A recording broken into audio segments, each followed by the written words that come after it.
para que nos enseñes, Señor, tu palabra, que podamos aprender tu palabra y que podamos ser moldeados, Señor, por tu palabra. Danos, Señor, esa gracia. Lo rogamos en el nombre de tu Hijo Jesucristo. Amén. Bien, hermanos, el tema de hoy, como lo notan allí, es identificando el servicio cristiano. Identificando.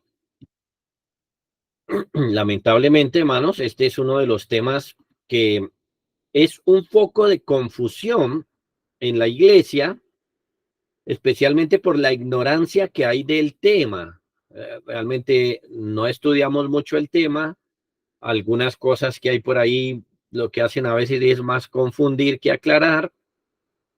Y a eso hay que sumarle el pecado que tenemos, el pecado de los miembros de la iglesia que nos aleja del servicio o nos lleva a practicarlo mal. Entonces, cuando estamos frente a estos dos asuntos, pues sí, estamos de pronto frente a un liderazgo, pero mal.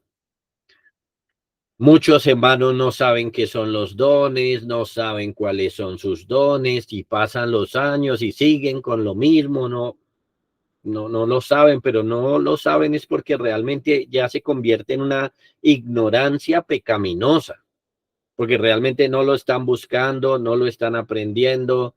Realmente muchas veces ni siquiera están sirviendo en una iglesia local para poder detectar el Señor que les ha dado. Algunos hermanos espiritualizan demasiado el servicio cristiano, dejando de lado servicios muy prácticos como dar de comer al hambriento. Y otros materializan demasiado las cosas, reduciendo a la iglesia a una entidad de apoyo social o servicio social, algo así como un mero banco de alimentos o algo así. Y al final, bueno, uno de los problemas críticos que tenemos en la iglesia es que tenemos iglesias con muchas necesidades en todas las áreas y no se están atendiendo. Así que bueno, para tratar de facilitar el entendimiento del servicio que debemos dar en el cuerpo de Cristo, quiero mostrarles hoy algunas divisiones de cómo podemos entender el servicio cristiano. El propósito es que usted pueda ubicarse en el cuerpo de Cristo y saber en qué debería servir, por lo menos de una manera general. Por eso, el título de esta enseñanza es Identificando el servicio cristiano. Entonces, la primera división que quiero hacer es la siguiente. El servicio de la iglesia es servicio común y servicio oficial. Servicio común y servicio oficial. Sí, esa es la primera división. Vamos a mostrarle cómo lo podemos dividir para poderlo entender. Hay algo como el servicio común. Entonces, escuchen. Llamamos servicio común a aquel servicio que todos los hermanos de la iglesia deben estar haciendo. Ese es el servicio común, un servicio que todos los hermanos deberían estar haciendo. Aquellos deberes que no requieren de nosotros requisitos o que el requisito lo cumplen todos los hermanos por el simple hecho de ser creyentes. Es decir, no más porque usted es creyente, debe entonces cumplir y puede cumplir lo que llamaríamos el servicio común en la iglesia. Estos son servicios que no requieren entonces requisitos, servicios que no requieren dones especiales, los pueden realizar todos, los viejos, los jóvenes, los hermanos que llevan muchos años, los hermanos que llevan pocos años, todos los pueden realizar, simplemente porque son cristianos. Entonces, obviamente no voy a a citar todos en cada uno de los casos, pero más o menos les voy a mostrar algunos ejemplos aquí de servicio común. Por ejemplo, ayudar a los hermanos en sus dificultades. Este es un servicio que lo puede y lo debe realizar cualquier hermano. Ayudar a otros hermanos en sus dificultades. Santiago, capítulo 2, verso 14 al 17. Así lo dice. Miren, voy a leerles. Hermanos míos, ¿de qué aprovechará si alguno dice que tiene fe y no tiene obras? ¿Podrá la fe salvarle? Y si un hermano o una hermana están desnudos y tienen necesidad del mantenimiento de cada día, y alguno de vosotros les dice, id en paz, calentaos y saciados, pero no les dais las cosas que son necesarias para el cuerpo, ¿de qué aprovecha? Así también la fe, si no tiene obras, es muerta en sí misma. Quiero que noten el argumento de Santiago aquí. Él tiene en mente que este es un servicio que puede y debe hacer cualquier hermano por el solo hecho de que tenga verdadera fe. Ahí está el asunto. Solamente por tener verdadera fe. El asunto es que si es cristiano, que si tiene verdadera fe en su corazón, este hermano, al oír que otro hermano está necesitado, debe ayudarle. Entonces, noten, no necesita requisitos previos ni nada, ni requisitos de otro calibre, sino que simplemente lo único que se necesita saber es si es cristiano o no. Y además, es una simple prueba de fe. Ahora, noten esto, es tan fuerte esta parte, porque entonces este servicio es tan sencillo. Cualquiera lo debe hacer, cualquiera lo puede hacer, cualquier cristiano lo puede hacer. Sin embargo, noten que se convierte al mismo tiempo en una prueba de fe. Y para muchos, por supuesto, para alguien no creyente, será una prueba pesada de fe.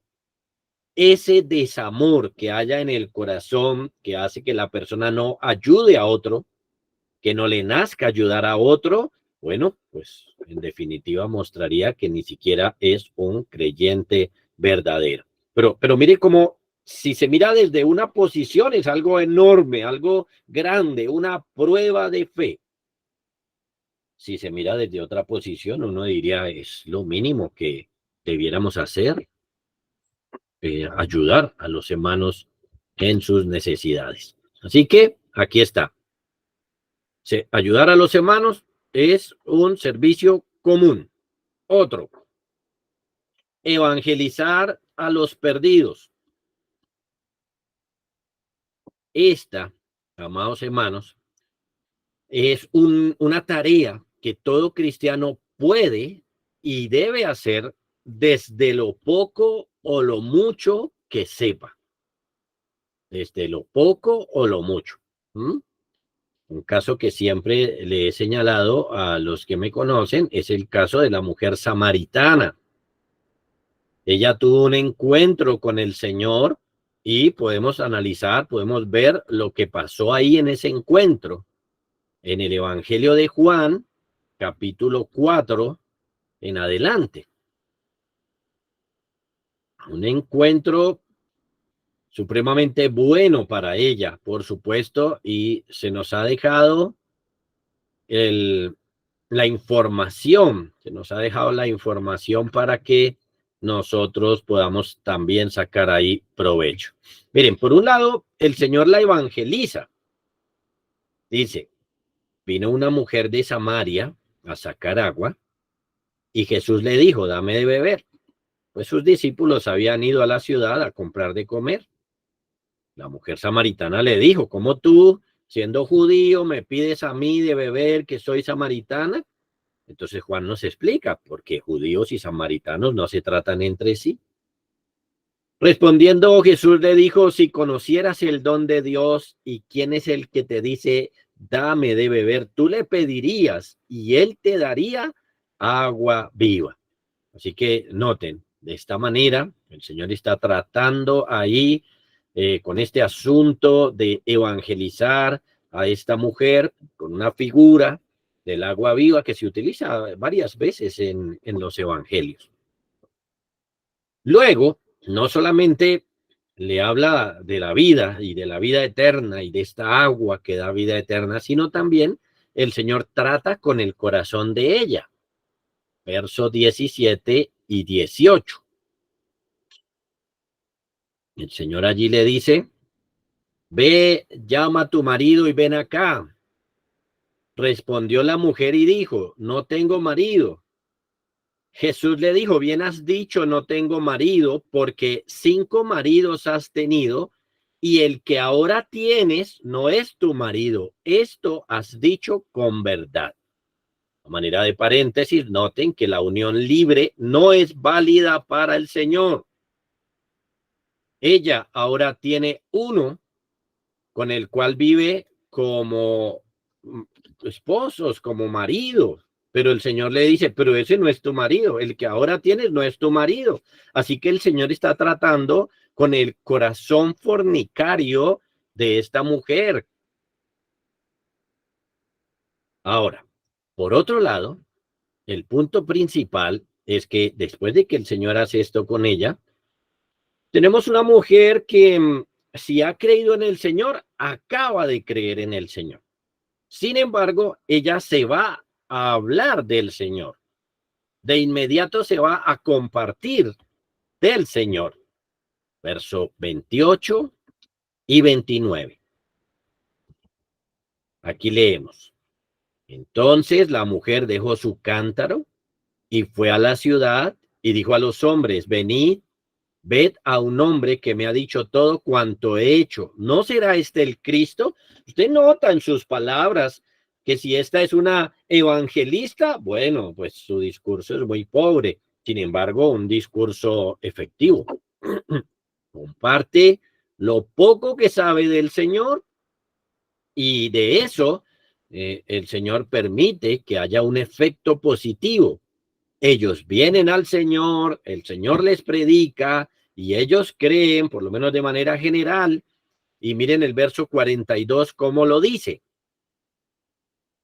Y decían a la mujer, ya no creemos solamente por tu dicho, porque nosotros mismos hemos oído y sabemos verdaderamente que este es el Salvador del mundo, el Cristo. Así que miren, Dios usó eso que ella hizo para traer a otros más cerca de Cristo y luego los confirmó en el Señor.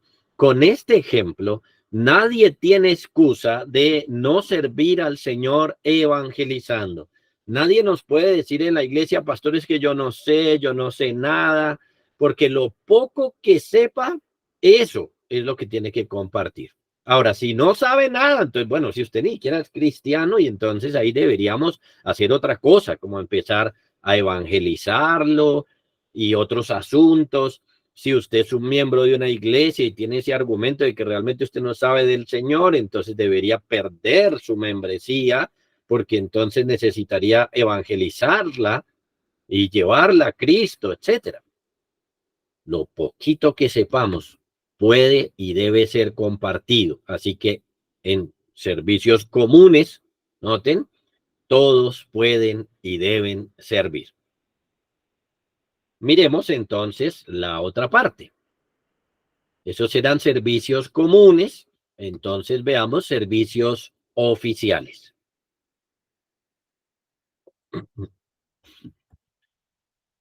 Llamamos servicio oficial a aquel servicio que solo deben estar haciendo los hermanos de la iglesia que han sido nombrados oficialmente para ello.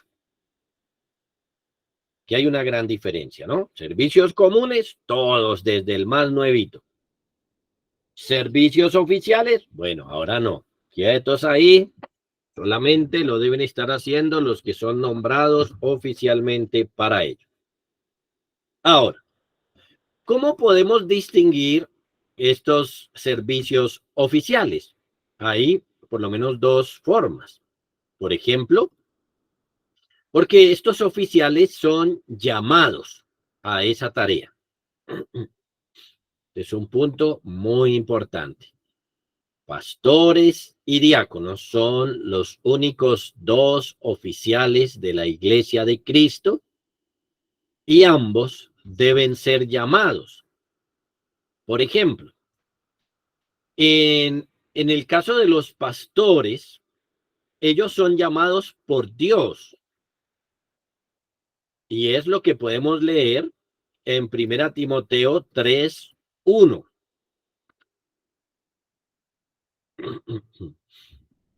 Son llamados por Dios, el pasaje dice. Palabra fiel. Si alguno anhela obispado, buena obra desea. Esta expresión de anhelar es una que nos hace pensar precisamente en algo que el Señor coloca en el corazón de ellos, de los que Él está llamando al pastorado. Cuando una persona es llamada por Dios, Él anhela hacer esta obra, anhela hacer este servicio. Ojo, no anhela el título como tal, claro, el título va unido al servicio, pero realmente lo que él anhela es el trabajo de pastorear ovejas, el trabajo de cuidar ovejas, de enseñarles, alimentarlas, gobernarlas, supervisarlas. Entonces, en la palabra anhelo que encontramos en 1 Timoteo 3:1 se encuentra el llamado, un llamado interno. Este es un llamado que el Señor pone en el corazón de los que van a ser pastores. Estos hermanos pueden servir en la iglesia si han sido llamados. Y su llamado obviamente se va a confirmar por otro asunto que voy a mostrarles un poquito más adelante. Ahora, con relación a los diáconos son llamados por la iglesia. Miren esto tan interesante. Los pastores son llamados por Dios y tienen un llamamiento interno que se va a revelar, claro. Los diáconos son llamados por la iglesia. Así que en el caso de los diáconos, podemos decir que es más sencillo de detectar este llamado. Hechos, capítulo 6, verso 3, nos habla precisamente del llamado de la iglesia. Los apóstoles le dicen a la iglesia, buscad. En este caso, la tarea era de la iglesia. Busquen, pues, hermanos de entre vosotros, a 7 varones de buen testimonio, llenos del Espíritu Santo y de sabiduría, a quienes encarguemos de este trabajo. Así que tenemos aquí que la iglesia llama a estos hombres basados en los requisitos que se les están planteando. Estos servicios oficiales, entonces, solamente los pueden realizar los llamados. Por otro lado, estos servicios se pueden reconocer o este llamado se puede reconocer porque ellos cumplen los requisitos para poder servir. Aquí es lo interesante. Noten, en los servicios comunes, cualquiera lo puede hacer, solamente necesita ser cristiano. Entonces, dentro de la iglesia, cualquiera. Con relación a los oficiales, no cualquiera. Necesita que sea la persona llamada, ya sea al pastorado o al diaconado, ya sea el llamamiento por Dios o por la iglesia, ya sea el llamamiento interno de los pastores o externo de los diáconos, Y aquí llegamos a un punto bien interesante. Ambos, para poder asumir, tienen que cumplir requisitos. Primera Timoteo 3:2 al 13 nos plantea los requisitos de los pastores y los requisitos de los diáconos. Así rápidamente, por ejemplo, Primera Timoteo 3:2. Se nos ha dicho que es buena obra si alguno desea el pastorado, pero es necesario que el obispo sea irreprensible y da una lista de requisitos que lo hacen irreprensible.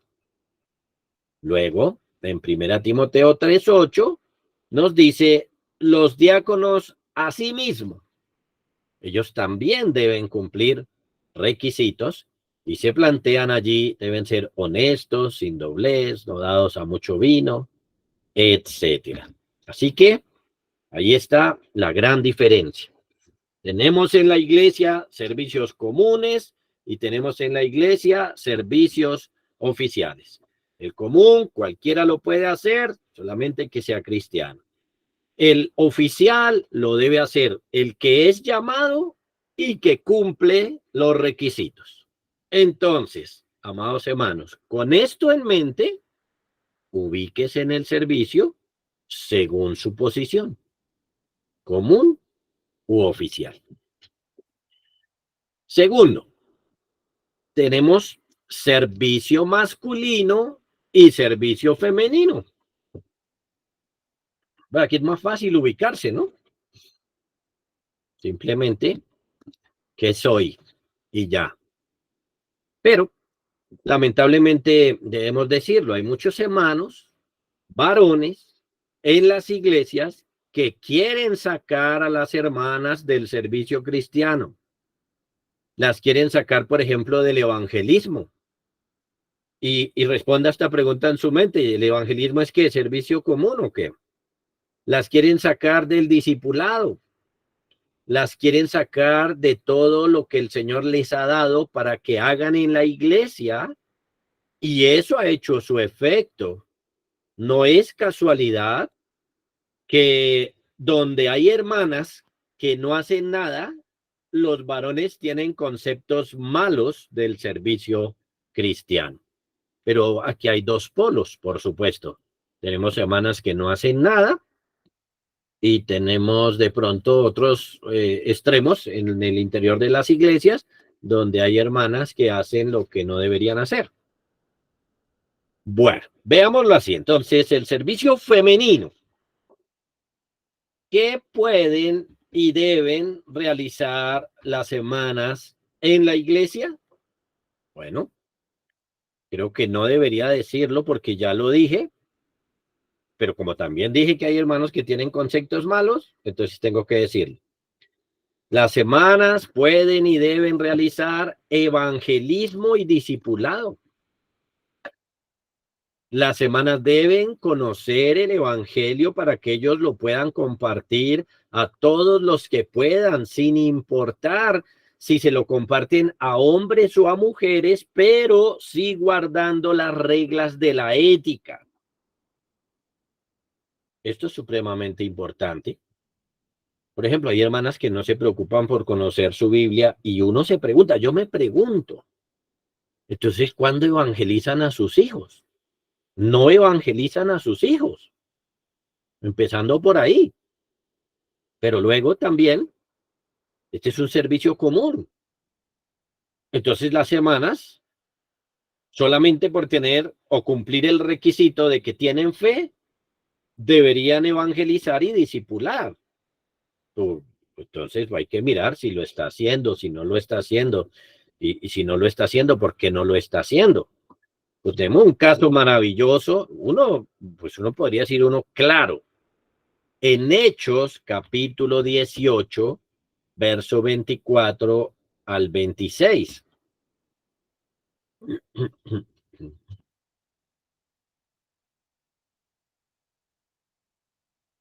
Dice, llegó entonces a Éfeso un judío llamado Apolos, natural de Alejandría, varón elocuente, poderoso en las escrituras.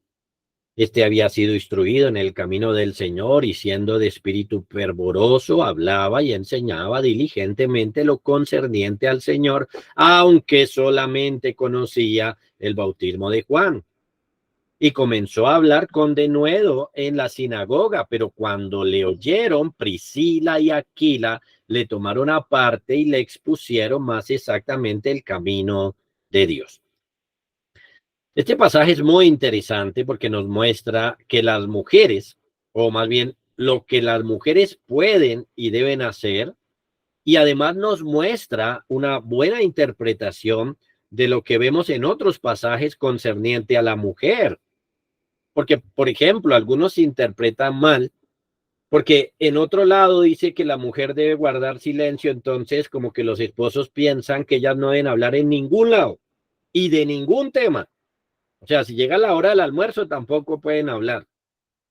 Hay hermanos que exageran, pero este pasaje nos muestra lo que ellos pueden hacer y una interpretación correcta de otros pasajes. Tenemos aquí a un varón y no cualquier varón. Se nos dice de Apolos que era varón elocuente, es decir, que era bueno para hablar en público, que era poderoso en las escrituras, es decir, que era conocedor de la palabra del Señor. Por ejemplo, el verso 25 dice que este había sido instruido en el camino del Señor, que había sido enseñado con anterioridad en los asuntos del Señor. Además se nos dice que era de espíritu fervoroso, ¿no? De esas personas que hablan. Yo no soy así, yo soy contrario. Las personas que hablan y se meten y entonces hablaba y enseñaba, pero usaba bien ese fervor porque dice que hablaba y enseñaba diligentemente lo concerniente al Señor. Entonces, era alguien que había tomado muy en serio el compartir la palabra del Señor a otros y no te viajaba haciendo eso. Y por eso llegó precisamente a Éfeso. Entonces tenemos aquí a un predicador de la palabra del Señor, pero ojo, con una gran dificultad, con un serio problema. Y el problema era, como lo dice el pasaje, aunque solamente conocía el bautismo de Juan. Es decir, entonces, que él había sido instruido, que era predicador, que era poderoso, que era diligente en todo el Antiguo Testamento y hasta el bautismo de Juan. Le faltaba el conocimiento del Señor Jesús y todo lo que viene después de Juan el Bautista. Entonces, él solamente conocía el principio del Evangelio. Si nos remitimos a Marcos, cuando Marcos dice principio del Evangelio de Jesucristo, una vez que dijo eso, habló de Juan. O sea que Juan es el principio del Evangelio, pero no es ni la mitad ni el final. Así que Apolos conoció solamente el inicio, el principio. Apolos era como esos discípulos que se encontró Pablo en Hechos 16, unos discípulos que él vio raros, y cuando los vio raros les dijo, vengan, ustedes recibieron el Espíritu cuando creyeron, y nosotros ni sabemos que había Espíritu. Y entonces, ¿en qué creyeron? ¿Qué es lo que saben? Solamente conocían hasta Juan. Tuvo Pablo que predicarles entonces el Evangelio de Jesucristo, creyeron, el Señor los salvó, por supuesto. Entonces, bueno, aquí tenemos a un Apolos así, es un predicador, pero no es un predicador evangélico o llega hasta el principio del Evangelio. Ahora, la pregunta clave, ¿quién lo discipuló?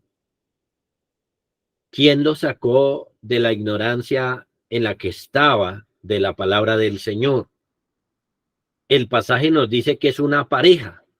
Dice, pero cuando le oyeron Priscila y Aquila, le tomaron aparte y les pusieron más exactamente el camino del Señor. Así que aquí tenemos un trabajo de discipulado.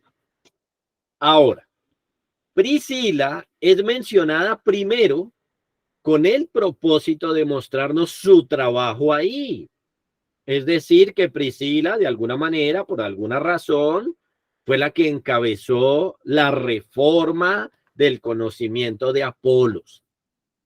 Y esto no es mencionado como un ejemplo malo, sino bueno. Además, noten y recuerden que esta pareja es mostrada como buenos y fieles colaboradores en el avance de la obra del Señor en el Nuevo Testamento. Entonces, como dice el puritano Matthew Henry, aquí tenemos entonces el ejemplo de una buena mujer que aunque no se le permitía hablar en la iglesia o en la sinagoga, sin embargo, hacía el bien con el conocimiento que Dios le había dado en la conversación privada. Noten, a Apolos le faltaba mucho, pero lo bueno que vieron en él, Priscila y Aquila, fue pulido por estos hermanos para el bien de la obra. Y si usted lee Corintios, se da cuenta que Apolos hizo mucho bien en el contexto de la iglesia. El punto principal es que la hermana aquí sirvió, actuó y guardando las reglas de la ética. Note que nosotros nunca mandamos a una mujer que vaya a evangelizar, que vaya a discipular a un hombre. Y aquí lo estamos viendo claramente, ¿no? Priscila con Aquila. Y por eso también le llamamos la atención a los hermanos. Usted tampoco vaya ya. Hay hermanos que de pronto de alguna manera les empieza a gustar una muchacha y de pronto pueden decir, no, no, no, yo la voy a evangelizar. No, no, no. Eso no es así. Si va a haber un trabajo evangelístico y discipulado, vaya con su esposa, vaya con otra hermana, vaya con otra persona, con otro amigo, con otro hermano, guardando las reglas de la ética es lo que siempre hemos enseñado. Pero noten acá, varios asuntos son clave. Priscila conocía la doctrina. Priscila entonces no es de las que, ay, no sé, toca irle a preguntar a mi marido a ver si Cristo resucitó o no resucitó. No, Priscila enseña, Priscila sabe cómo es el asunto en su conversación privada. Entonces así necesitamos hermanas fuertes que puedan hacer esta tarea de evangelismo y discipulado. Ahí hay muchas excusas, ¿no? Habrán hombres celosos que digan, uy, no, yo no quiero que mi esposa disipule. Habrán excusas de las hermanas que son perezosas. Habrán hermanas que no quieren escuchar la palabra no quieren estudiar la palabra del Señor, entonces dirán, no, eso se lo dejo a mi esposo, pero esto es un servicio femenino también. Otros, ¿no? Estamos hablando del servicio femenino ahora. Deben ser maestras del bien. Tito, capítulo 2, verso 3, hablando de hermanas ya un poco más maduras, dice, las ancianas, asimismo, sean reverentes en su porte, no calumniadoras, no esclavas del vino, maestras del bien. Y estas maestras aquí, como se los he explicado en otros contextos, esta palabra maestras aquí no se refiere tanto a que den enseñanza pública, a que den cátedra, sino a ser maestras en el diario vivir, en el enseñarle por el contexto a las otras hermanas cómo actuar, cómo vivir, cómo comportarse con el esposo, con los hijos, cómo arreglar la casa y otros asuntos, cómo ser una mujer piadosa dentro del hogar. Pero noten, maestras del bien. Otro, las hermanas deben servir en la iglesia en todos los asuntos generales. Todos los asuntos generales, 1 Timoteo, capítulo 5, verso 10. Aquí está hablando una vez más de las viudas y el contexto es que la iglesia tiene que ayudar en el sostenimiento económico de cierta viuda, de cierta hermana que tiene el testimonio que voy a leer, que tenga testimonio de buenas obras, si ha criado hijos, si ha practicado la hospitalidad, si ha lavado los pies de los santos, si ha socorrido a los afligidos, si ha practicado toda buena obra. Ahora, el asunto es que hay hermanas que al leer 1 Timoteo 5:10 dirían, bueno, eso no es para mí, porque yo estoy joven. O eso no es para mí, porque no estoy viuda. Por ejemplo, puede ser el caso que está casada, que su marido está vivo, o puede darse el caso que es una hermana que no tiene marido o que no ha tenido nunca. Entonces dirá, no, eso no es para mí. No, no, no, no se equivoquen. El asunto es que esto es lo que deben estar haciendo todas las hermanas. Y cuando una hermana llega y queda viuda, entonces se analiza si esto era lo que estaba haciendo. Y si esto era lo que vivía haciendo, si esto era su vida, entonces la iglesia asume la responsabilidad de esta hermana. Entonces noten que esto no es como, eso es para las viudas. No, es más, si llega a haber una viuda entre nosotros y no ha hecho esto, Pablo está diciendo, no la tengan en cuenta. Entonces, eso nos enseña que lo que estamos leyendo acá es que las hermanas deben servir en la iglesia en todos los asuntos generales. La última expresión es muy diciente. Si ha practicado toda buena obra, no importa. La mujer tiene que estar a través de su vida metida, haciendo cualquier buena obra. Otro punto clave, criar hijos en los caminos del Señor. Y hay que señalarlo, este es el trabajo más importante. Miren, hermanos, hay que lamentar que nosotros nos llamamos Iglesia Reformada, pero en este sentido, muchas de nuestras hermanas y esposos y familias entonces no se han reformado. No han entendido este llamado tan importante, no han entendido que esta es la primera buena obra de una mujer piadosa. Tenemos hermanas maduras, jóvenes, de todas las edades, luchando con que la mujer tiene que ser profesional, de que tiene que estar por allí, por allá, ganándose su plata, y no en esto. No. No hay hermanas en nuestras iglesias que no están haciendo esto. Sus propios esposos le alientan cosas como estas. No están criando a sus hijos. No, no lo están haciendo. Hay hartas en diferentes iglesias reformadas que no lo están haciendo.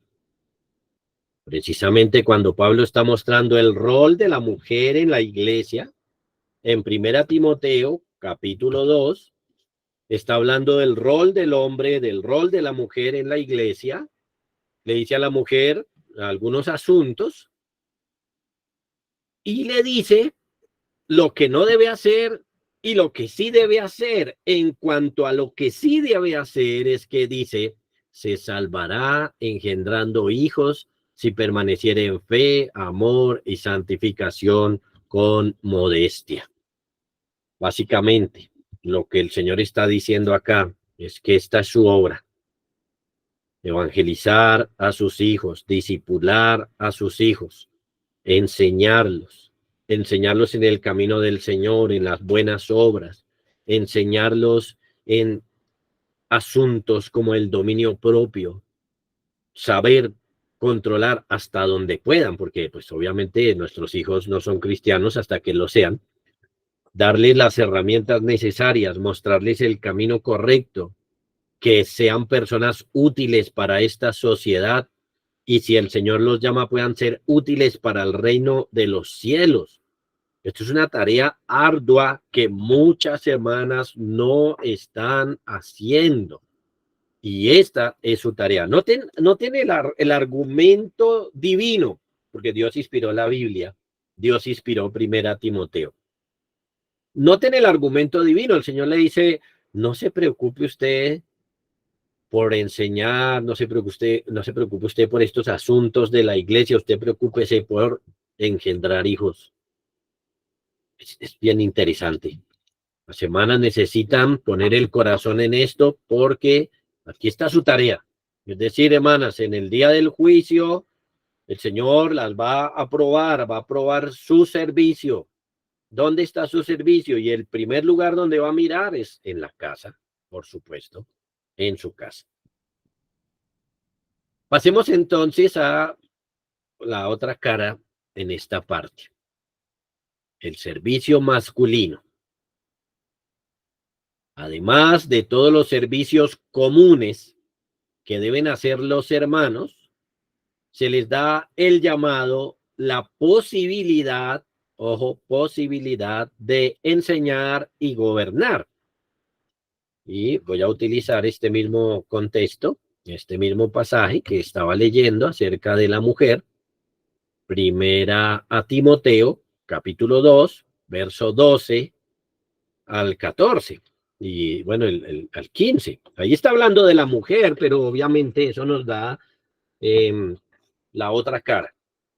Dice, porque no permito a la mujer enseñar ni ejercer dominio sobre el hombre, sino estar en silencio, porque Adán fue formado primero, después Eva, y Adán no fue engañado, sino que la mujer, siendo engañada, incurrió en transgresión, pero se salvará engendrando hijos si permaneciere en fe, amor y santificación con modestia.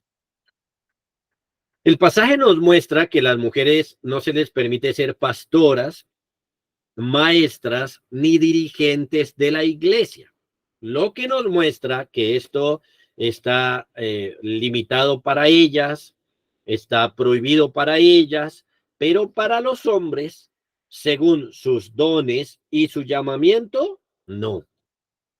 Es decir, que es una tarea que en principio y de manera general podrían asumir los hombres. Los hombres podrían ser pastores, maestros, dirigentes de la iglesia. Sin embargo, no cualquier hombre, ¿no? Ya sabemos que tiene que ser llamado, porque ya vimos el tema del servicio oficial. Tiene que ser llamado y tiene que cumplir requisitos, pero aquí vemos la limitación de la mujer en este servicio. Entonces, noten lo que les quiero transmitir.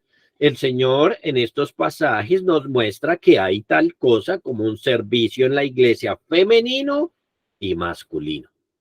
Hay cosas que no le han sido dadas a la mujer, hay cosas que le han sido dadas al hombre. Ahora, unido a lo anterior de Apolos, nos muestran que muchos hermanos a veces interpretan mal mmm, diferentes asuntos, ¿no?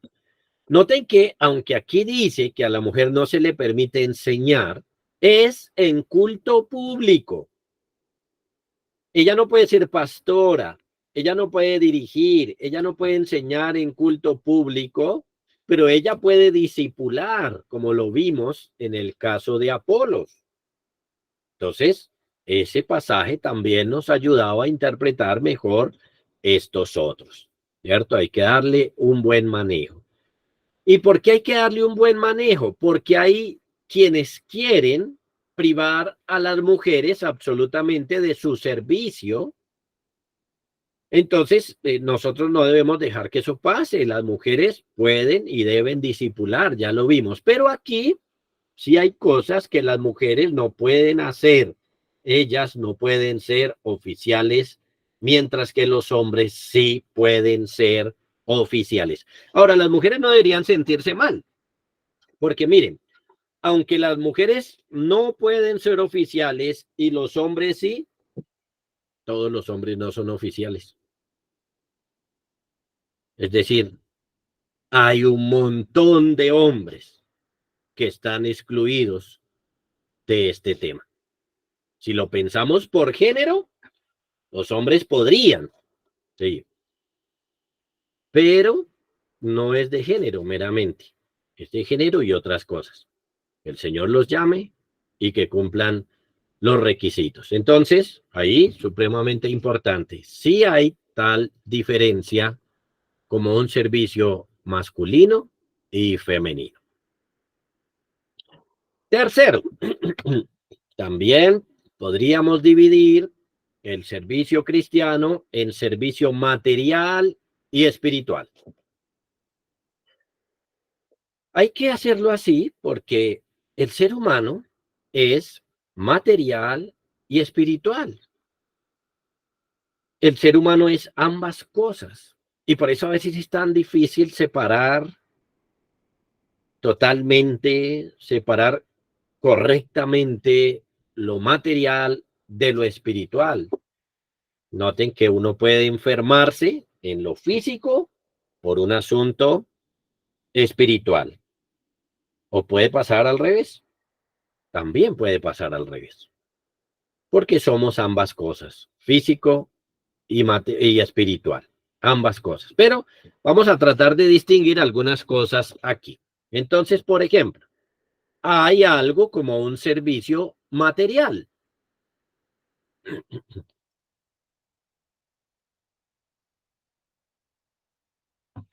Si no podemos separar absolutamente lo material y lo espiritual, eso significará que cuando yo haga algo material, esto va a tener algún impacto, tal vez más pequeño, pero va a tener algún impacto en lo espiritual. Y al revés, cuando yo haga un servicio espiritual, este va a tener algún impacto también en lo material. Sin embargo, podemos decir que en algún momento llega a estar algo por encima de lo otro. Entonces, hablando del servicio material, servicios que podemos dar a los hermanos de orden físico, tenemos estos, por ejemplo, ayudar a los hermanos en sus necesidades materiales. Primera de Juan, capítulo 3, verso 16 al 18, dice: en esto hemos conocido el amor, en que Él, el Señor, puso su vida por nosotros. También nosotros debemos poner nuestra vida por los hermanos. Pero el que tiene bienes de este mundo y ve a su hermano tener necesidad y cierra contra él su corazón, ¿cómo mora el amor de Dios en él? Hijitos míos, no hablamos de palabra ni de lengua, sino de hecho y en verdad. Miren, con una fuerte urgencia y con poder en sus palabras, el apóstol Juan llama a la iglesia a la importancia del servicio en asuntos materiales, en asuntos de los bienes de este mundo. Llama la atención, hermanos, que el no servir a mi hermano pudiendo en asuntos de este mundo muestra que el amor de Dios no está en la persona. Ahora, hay que señalar que la falta de dinero o el tener poco dinero no es una excusa para este servicio, o que aún siendo pobres podemos y debemos servir en esto, porque el Señor así nos muestra en las Sagradas Escrituras y ya voy a tratar de mostrarles un ejemplo. El caso es que si yo tengo poco dinero, no tengo excusa para no participar de un asunto así. Es decir, si tengo poco, puedo compartir poco. Si tengo mucho, puedo y debo compartir mucho. Pero el tener poco no me limita realmente. Más bien que yo cierre mi corazón. Y eso obviamente estaría mal, porque entonces el pasaje nos dice que el amor de Dios, dudosamente, está en nosotros. El Señor nos habla en las Sagradas Escrituras, especialmente de la iglesia de Filipos, quien, estando en su pobreza, sirvió en esta forma. Segunda a los Corintios, capítulo 8, verso 1 en adelante.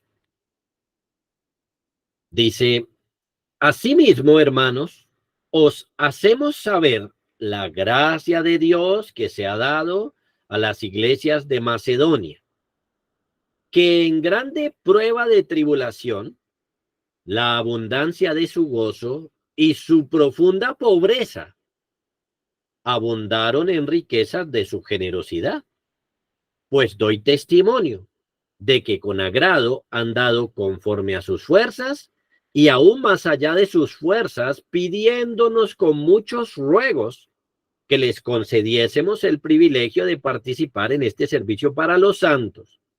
Y no como lo esperábamos, sino que asimismo se dieron primeramente al Señor y luego a nosotros por la voluntad de Dios. Las iglesias de Macedonia son las iglesias de Filipo y Tesalónica. Y Pablo nos dice de ellas que en un momento particular, estando en un periodo de pobreza, participaron con mucha diligencia e interés en el servicio de la necesidad que estaban padeciendo los hermanos de Jerusalén. Tanto es así, hermanos, la importancia de este servicio que vemos entonces que el apóstol Pablo lo lleva precisamente a la iglesia de Corinto para enseñarles estos asuntos y para que se organicen. Entonces, puntualmente, algo muy clave que hay aquí es que estos hermanos eran pobres y aún así sirvieron. Entonces, la pobreza no es excusa. Tenemos también, por ejemplo, el caso cuando nuestro Señor estaba parado en el lugar donde se echaban las ofrendas, mirando a la gente que echaba, y él vio a una viuda que echó una moneda que realmente no valía nada, y esa ofrenda al lado de muchos ricos, pues no era nada, pero el Señor dijo, esta dio más que todos. Ahora, ¿qué significa esto?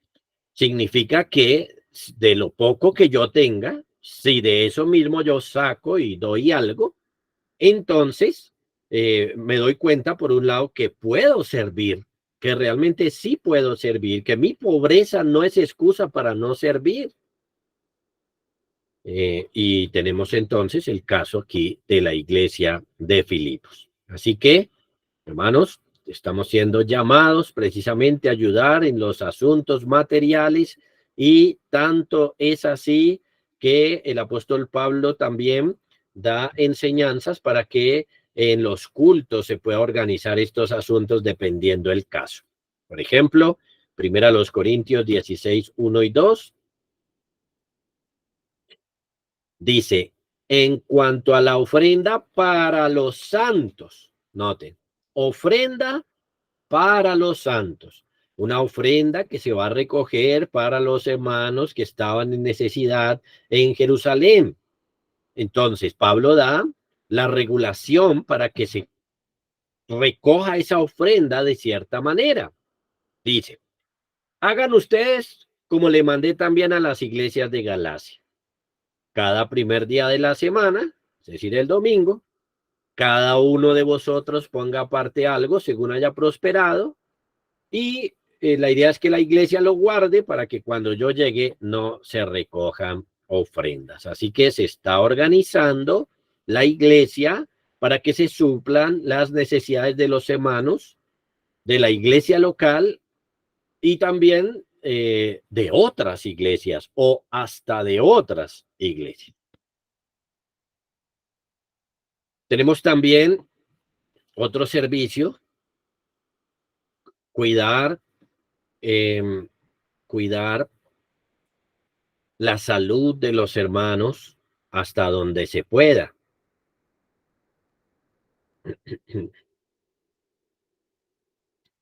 Bueno, me dicen que hay una pregunta que sería bueno responder antes de avanzar. Voy a revisarla, regálenme un momentico.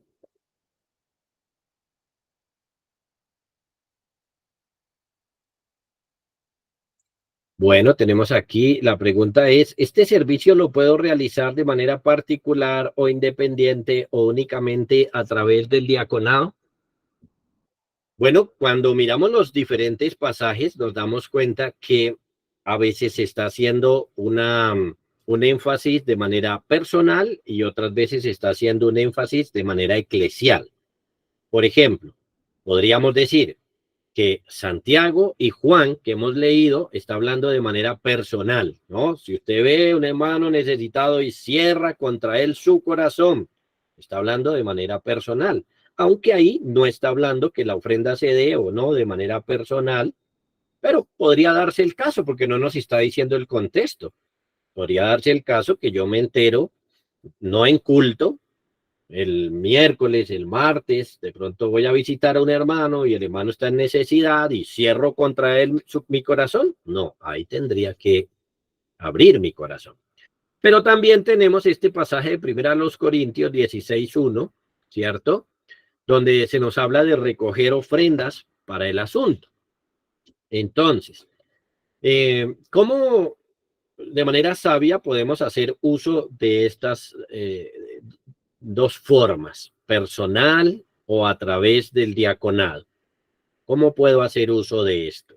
Bueno, siempre que lo hagamos a través de la iglesia, puede tener más beneficios que la mera ayuda. A veces hay hermanos que por su pecado, como dice las Sagradas Escrituras, no deberíamos ayudar. Y eso es algo que usted no sabría si no habla con la iglesia, con los pastores, con los hermanos. Entonces usted estaría dando ayudas personales cuando de pronto la indicación de la iglesia sería, no hagamos eso porque esta persona particularmente debería ser puesta en algún proceso disciplinario. Entonces, para poder saber si manejamos estos dos asuntos bien, uno es eso, es estar muy enterado de los asuntos de la iglesia, charlando con los pastores, con los diáconos. Si nosotros dirigimos recursos a través de los diáconos, la ayuda va a ser más efectiva, porque no solamente va a ser mi ofrenda, sino la ofrenda de otros 50 hermanos dirigidas hacia alguien.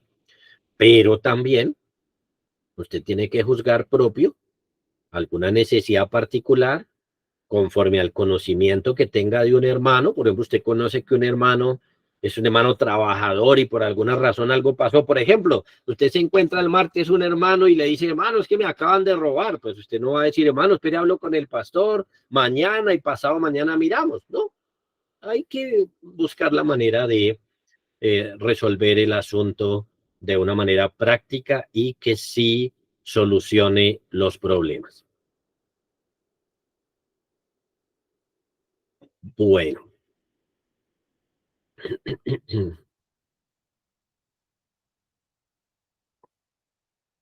Ahí el asunto es que estamos hablando de hermanos, ¿no?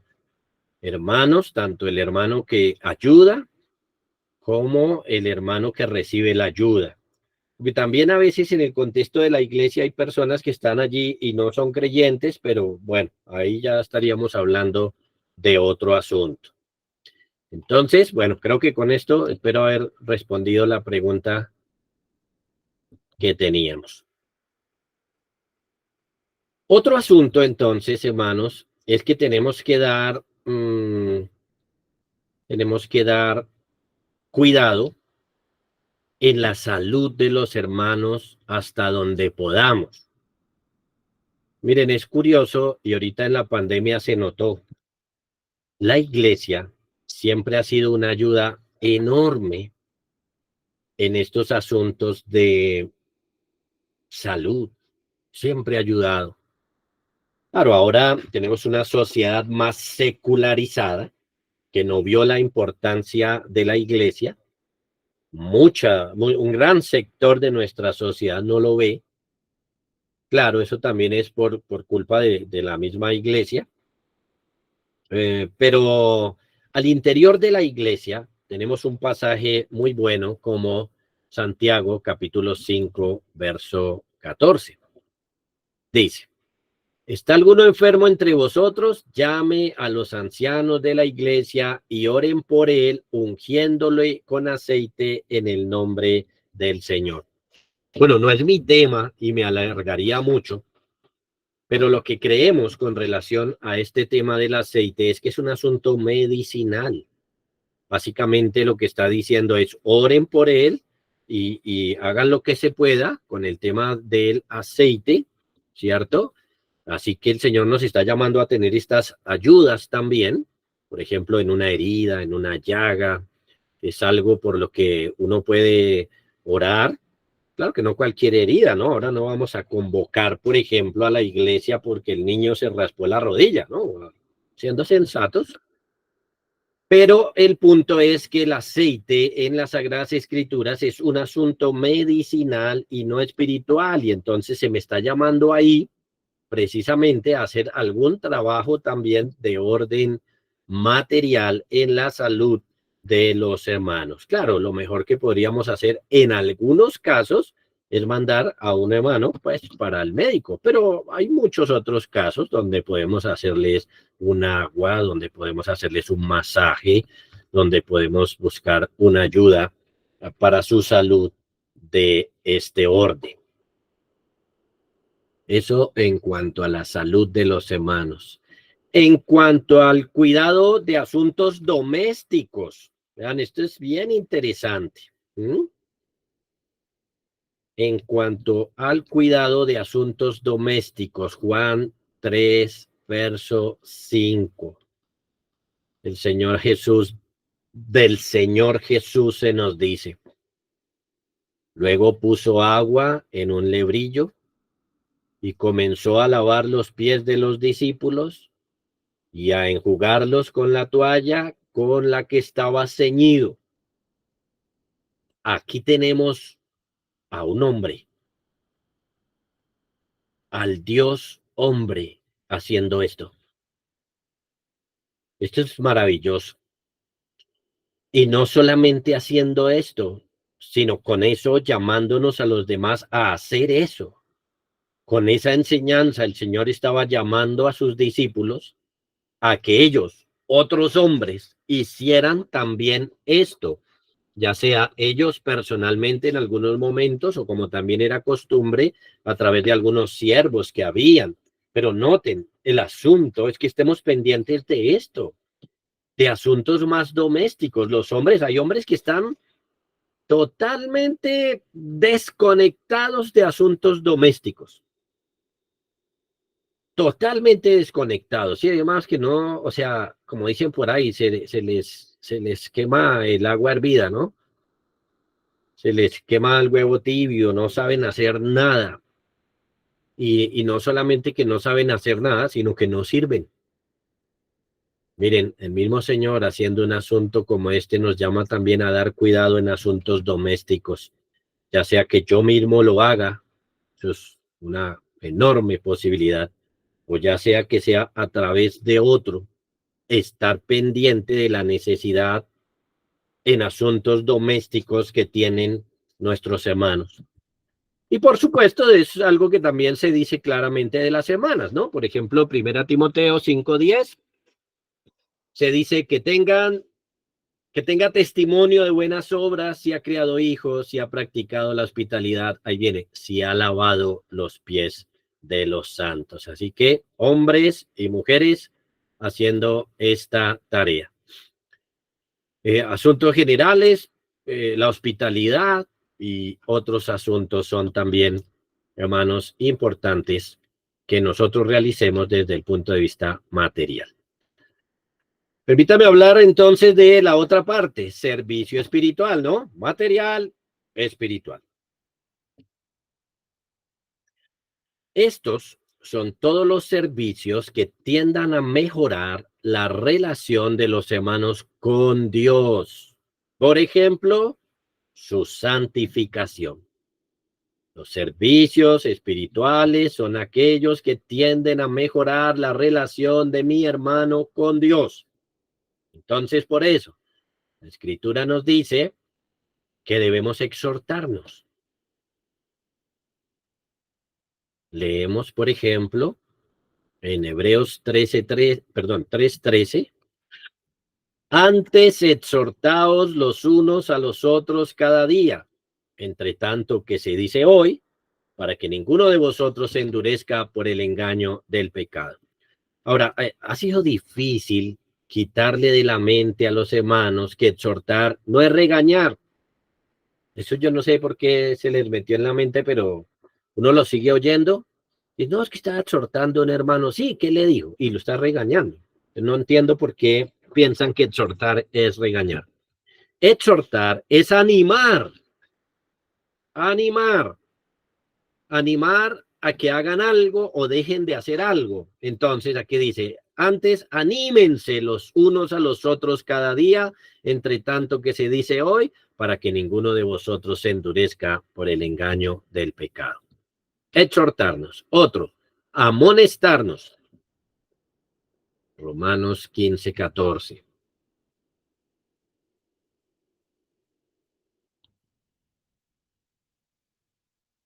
Pablo dice, pero estoy seguro de vosotros, hermanos míos, de que vosotros mismos estáis llenos de bondad, llenos de todo conocimiento, de tal manera que podéis amonestaros los unos a los otros. Amonestaros sí es llamarse la atención, pero noten cómo se debe hacer. Dice que ellos lo pueden hacer porque están llenos de bondad y llenos de todo conocimiento. Entonces, la actitud correcta, el conocimiento correcto, y con eso puedo llamarle la atención a un hermanito en algún momento. Otro, enseñarnos. Colosenses 3:16. Dice allí, la palabra de Cristo more en abundancia en vosotros, enseñándoos y exhortándoos unos a otros en toda sabiduría, cantando con gracia en vuestros corazones al Señor con salmos e himnos y cánticos espirituales. Así que debemos enseñarnos, orar por los hermanos, ayudarlos en sus cargas espirituales, aconsejarlos, etcétera. Todo lo que esté en nuestras manos por el bien espiritual de la iglesia del Señor. Así que debemos ayudarlos físicamente y espiritualmente. Y como les decía, esto tiene una implicación en cada uno. Ahora, si me lo permiten más rápidamente, en cuarto lugar, hay un servicio que puede y se debe hacer con los dones espirituales y sin ellos. ¿Mm? Con ellos y sin ellos. Entonces, hay varios deberes que tenemos que cumplir de manera general. Por ejemplo, todos debemos exhortarnos. Eso era lo que leíamos ahorita en Hebreos 10:24. Todos debemos exhortarnos, ¿sí? Dice, considerémonos unos a otros para estimularnos al amor y a las buenas obras, no dejando de congregaros como algunos tienen por costumbre, sino exhortándonos. Y cuanto más cuando veis que aquel día se acerca. Como ustedes lo ven, aquí el mandato es general. Todos debemos exhortarnos porque Dios lo manda. Debemos exhortarnos aún si no tenemos el don. Pero resulta que también hay deberes que debemos cumplir con nuestros dones también. Así que en Romanos capítulo 12, versos 6 en adelante, se nos muestra este asunto también. Dice, de manera que teniendo diferentes dones, según la gracia que nos es dada, si el de profecía, úsese conforme a la de medida de la fe, o si el de servicio en servir, el que enseña en la enseñanza, y ahí viene, el que exhorta en la exhortación. Noten entonces que se debe exhortar de manera general. Todos debemos exhortar porque Dios nos lo manda, pero también hay hay unos hermanos que particularmente pueden tener el don de exhortar y deben usarlo y deben servir, como también lo dice el apóstol Pedro en Primera de Pedro, capítulo 4, verso 10. Cada uno, según el don que ha recibido, ministrelo a otros como buenos administradores de la multiforme gracia de Dios. Entonces, hay unos servicios que son comunes, ¿cierto? Hay unos servicios que yo debo cumplir, aun si yo no tengo el don.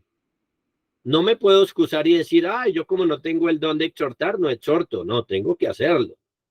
La única diferencia que va a haber es que el que tiene el don va a ser más efectivo, porque el Señor va a obrar ahí a través del don.